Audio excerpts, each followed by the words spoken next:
Nós trataremos agora da educação profissional e tecnológica, que é uma das formas de se oferecer a educação escolar, né? Bom, é uma modalidade, então, de educação. Aí, a educação profissional e tecnológica, ela abrangerá os seguintes cursos. Nós trataremos aqui dos cursos que a educação profissional e tecnológica oferece.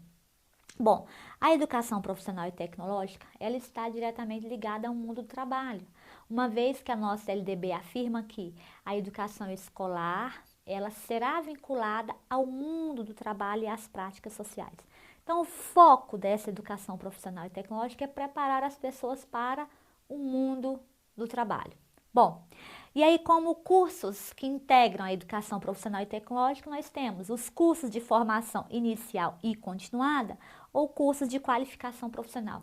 Esses são cursos direcionados à população que têm o objetivo de conferir uma profissão ou qualificar essas pessoas.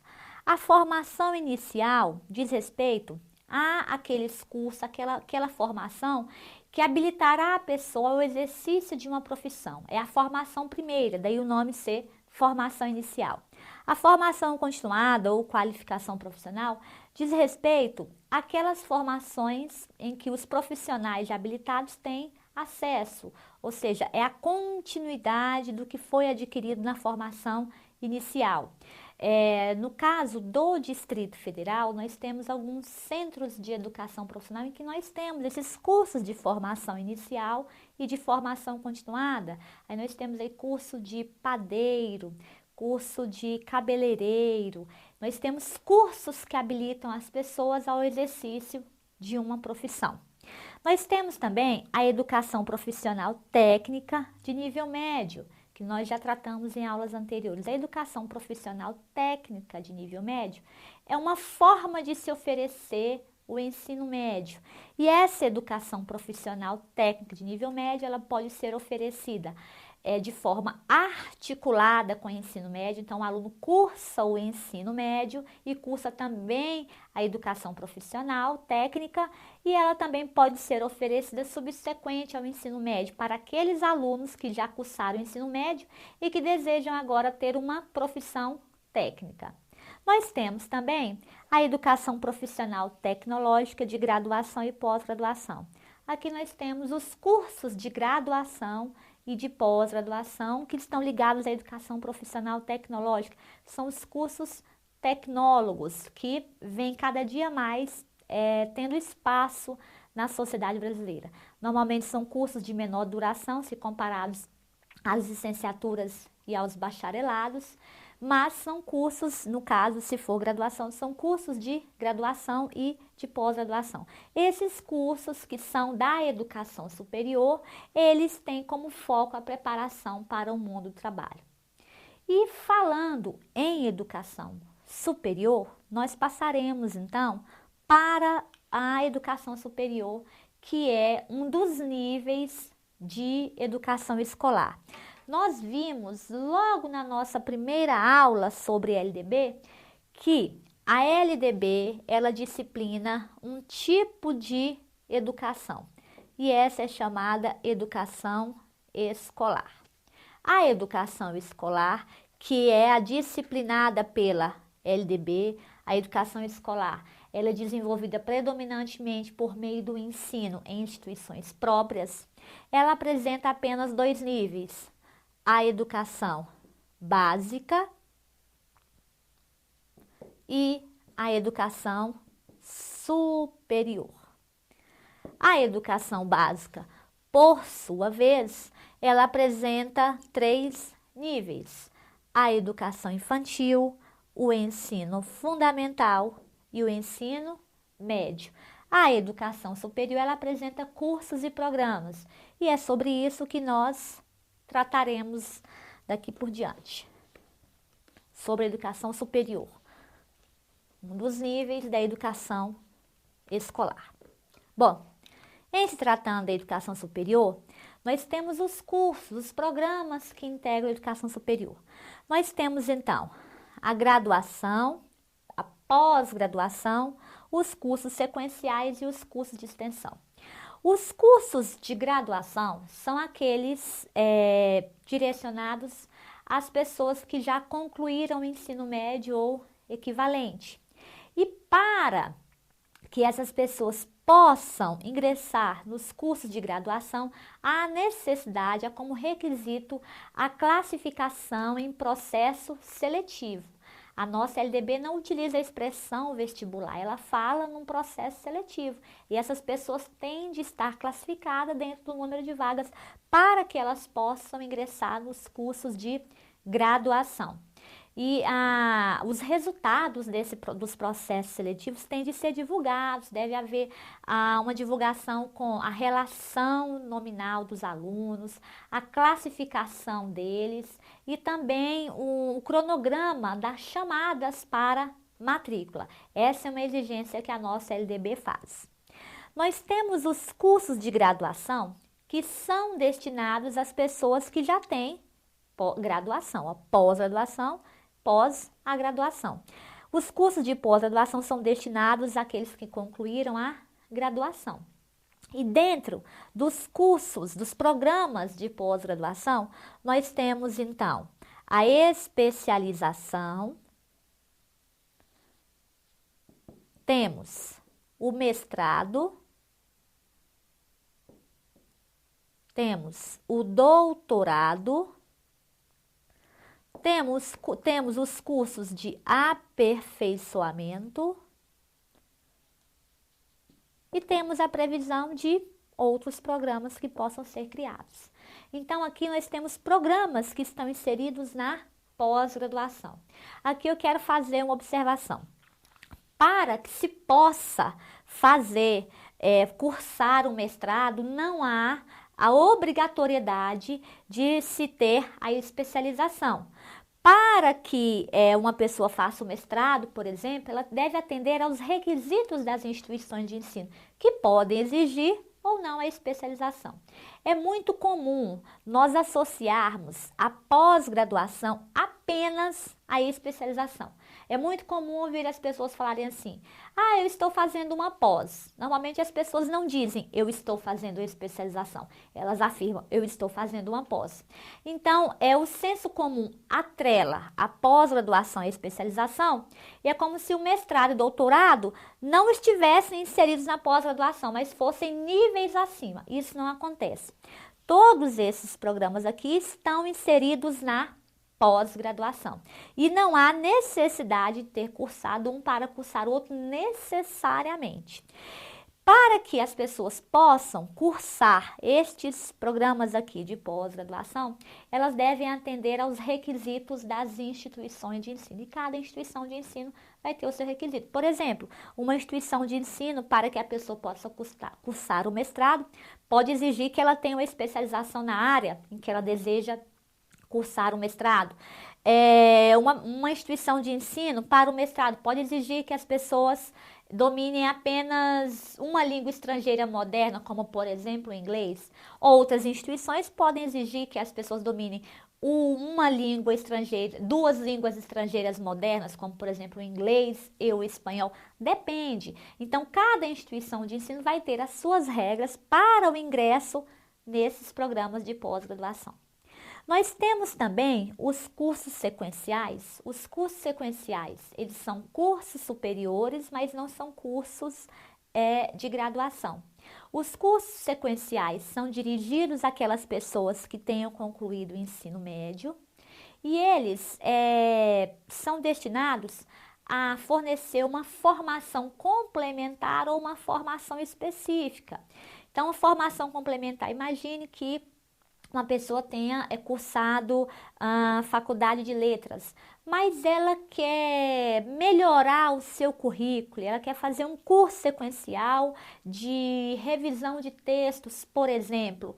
Esse curso vem agregar valores a essa pessoa que já tem um curso superior.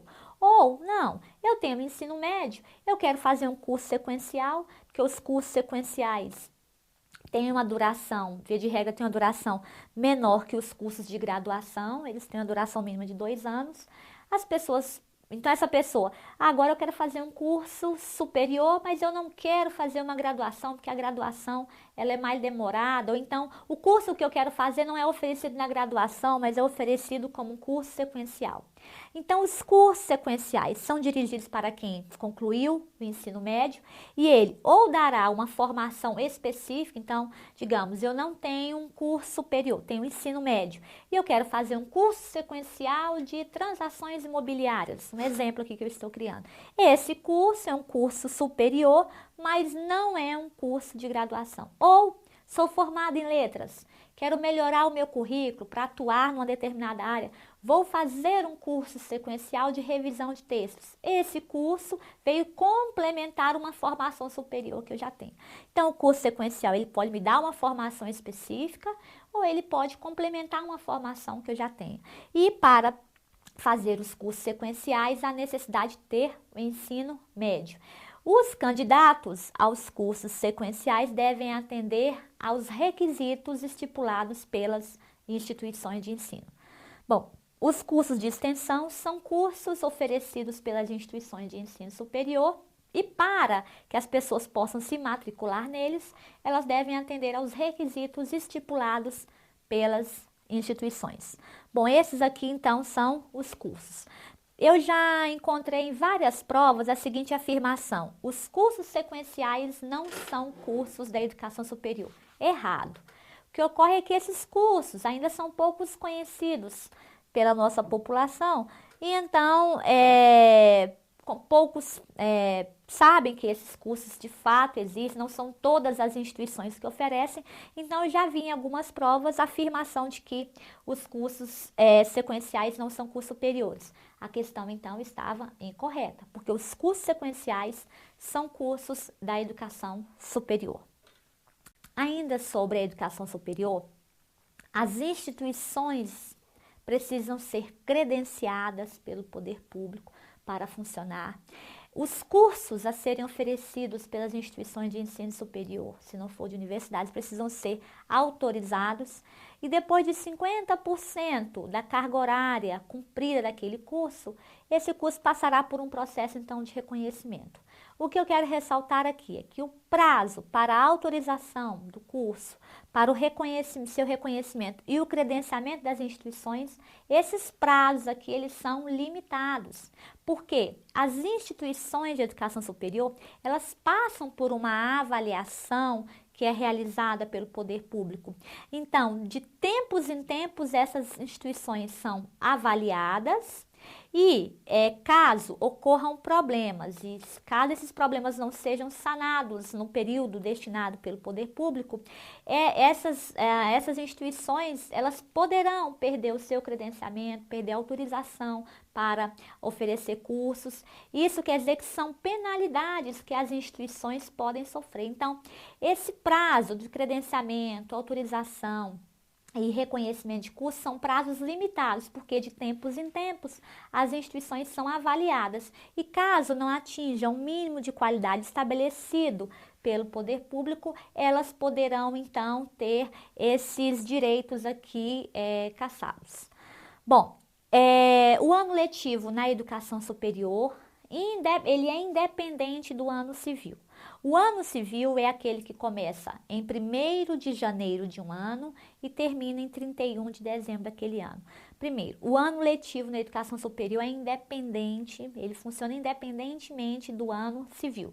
E ele deve ter no mínimo 200 dias de efetivo trabalho acadêmico, excluído o período reservado aos exames finais quando houver. Então, aqui o que eu quero ressaltar é que o ano letivo tem no mínimo 200 dias de efetivo trabalho acadêmico e ele é independente do ano civil. Então, é um raciocínio parecido com o ano letivo direcionado para os ensinos fundamental e médio. Bom, se uma instituição de educação superior tiver alunos com extraordinário aproveitamento nos estudos, esses alunos podem passar por uma avaliação realizada por uma banca examinadora especial e estes alunos podem ter abreviada a duração dos seus cursos. Então, é uma possibilidade que a nossa LDB traz. No entanto, para que esses alunos tenham a duração de seus cursos abreviada, eles precisam passar por uma avaliação que será promovida por uma banca examinadora especial, não apenas por um professor, mas por uma banca. Bom, a nossa LDB diz que é obrigatória a frequência de professores e alunos na educação superior, salvo nos casos da educação superior. Então, professores e alunos são obrigados a frequentarem a educação superior, né? Cada um exercendo o seu papel, salvo nos programas de educação à distância. Bom, a nossa LDB afirma que a graduação oferecida no período noturno deve conter os mesmos padrões de qualidade que a graduação oferecida no diurno. Isso aí é lógico, né? As pessoas têm que ter direitos iguais à qualidade do ensino, seja esse ensino oferecido no diurno ou no noturno. A intenção dessa norma é também contemplar aquelas pessoas, não desmerecer as pessoas que precisam trabalhar durante o dia, que só tem a noite para estudar, né? Então, é uma previsão que está na nossa LDB. A nossa LDB também diz que as instituições de ensino superior públicas são obrigadas a oferecer a graduação no período noturno.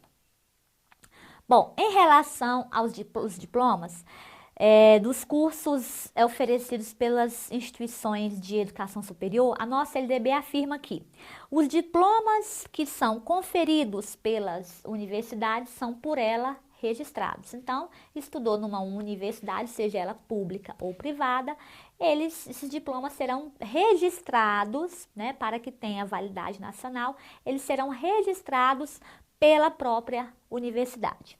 Se eu estudar numa instituição não universitária, os diplomas são conferidos pela instituição que ofereceu o curso.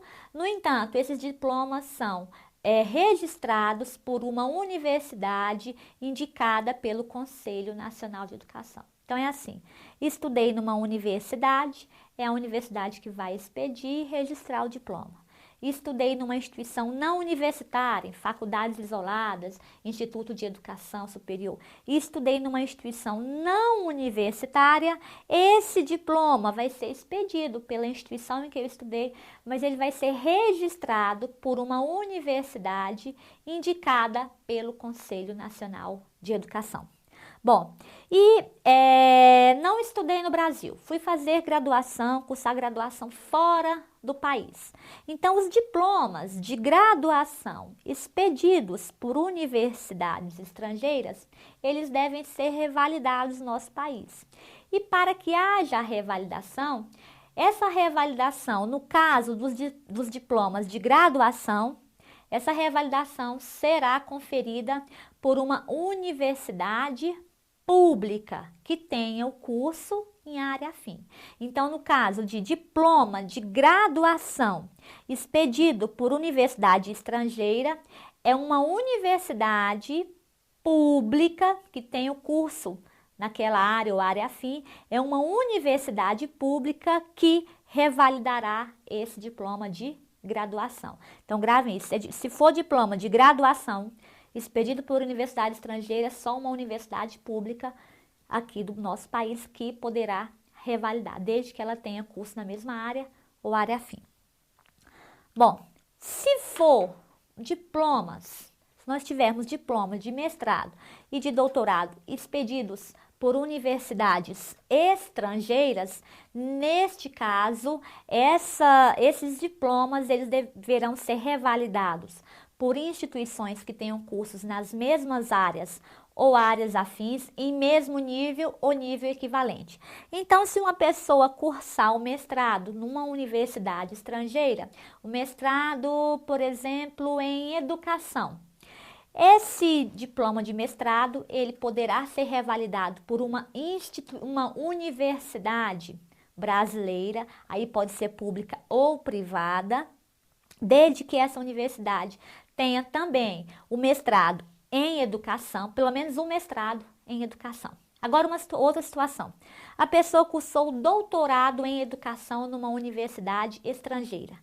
Ela só poderá solicitar revalidação para uma universidade brasileira Caso essa universidade brasileira também tenha o doutorado em educação. Se essa universidade não tiver doutorado em educação, tiver só mestrado em educação, ela não pode revalidar o diploma de doutorado conferido por uma instituição de educação superior estrangeira. Por quê? Porque para que uma instituição, uma universidade possa revalidar um diploma de doutorado, ela tem que ter um curso de doutorado naquela área, pelo menos de doutorado, porque ela tem que ter curso na área, pelo menos o mesmo nível, né, nível equivalente ou nível superior. Bom, a nossa LDB também abre a possibilidade da transferência de alunos regulares, ela diz que há a possibilidade. Então, imaginemos, um aluno, ele estuda na Universidade Federal do Rio Grande do Norte. E ele quer vir estudar na Universidade de Brasília. Há essa possibilidade de o aluno ser transferido de uma universidade para outra. Ou o aluno está numa universidade privada e deseja ser transferido para uma pública. Ou ele está numa pública e deseja ser transferido para uma outra pública. Ou ele está numa universidade privada e deseja ser transferido para uma outra privada. Ou está numa pública e deseja ir para uma privada. Há possibilidade.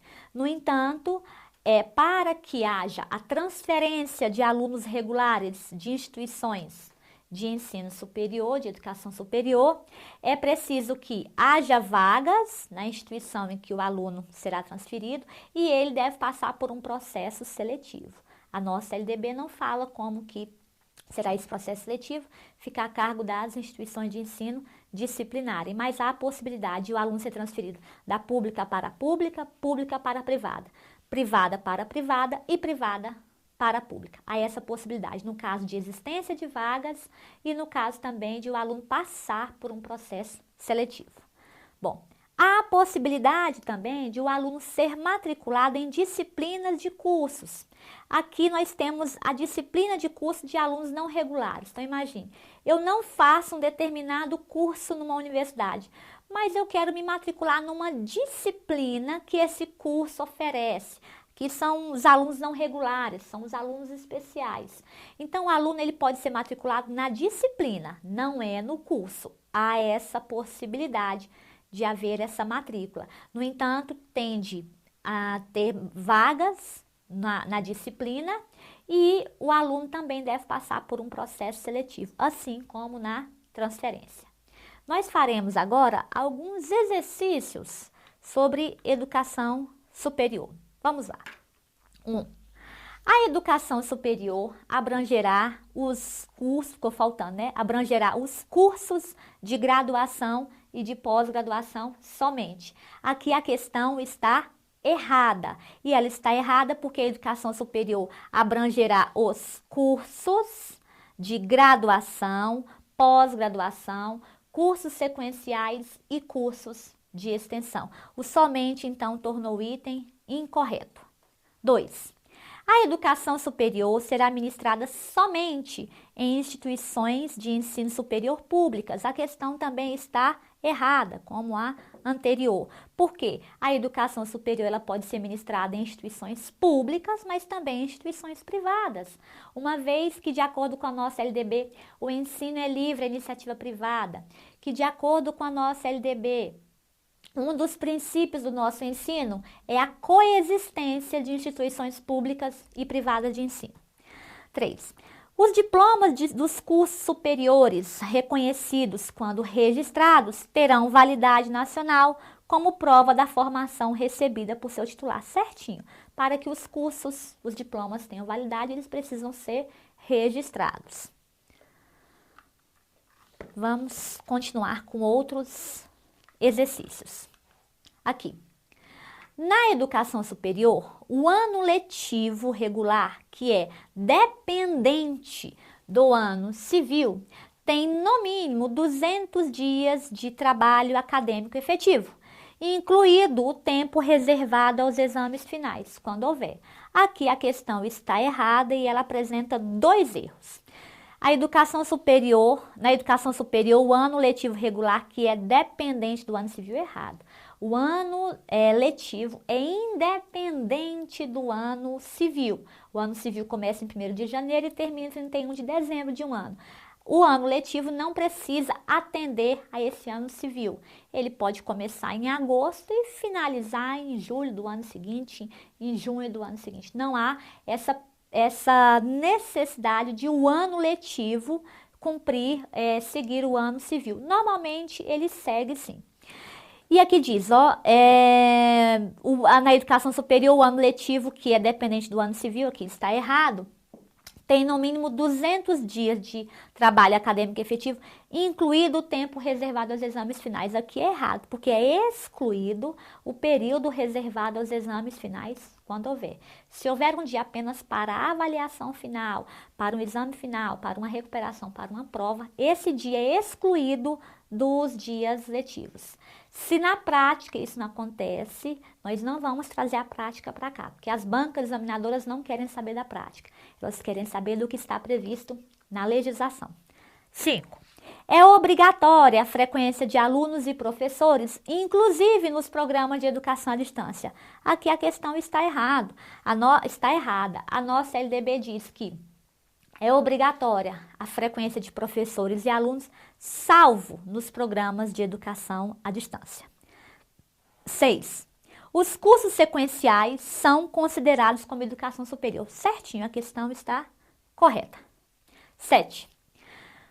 O ano letivo na educação superior deverá ter no mínimo 200 dias, assim como no ensino médio, sem necessária equivalência com o ano civil.